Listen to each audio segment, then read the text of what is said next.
seti hune gbemeya. Papa no know where me talk about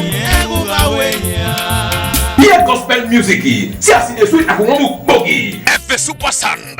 This your music. It carry anointing. In your boom. This is the very latest gospel album. When they solo everywhere like the earthquake. DJ Pe Osagare me Ruda oname ya upload the version lava. When ya so nyebe gbe. Safu agbona tope o, eni ma ya takiana. We ya sunu ga fun kan ya sunu. Ega ma di ma yo. Safu agbona topa, eni ma ya kita o. Yo ya sunu ga fun kan ya sunu o. O ma di ma e. Laro edi ma do we make we no come quarrel for here. Think give me I doma. I don't know se o. Gogo, I don't know. So bag your man no come here ma gbon. I don't know. Obe ye me no yo. I don't know.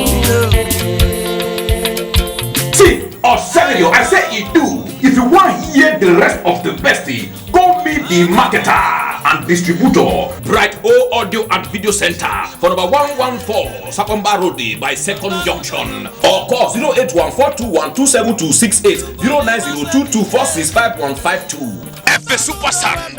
In your baboon. Grab your copy now.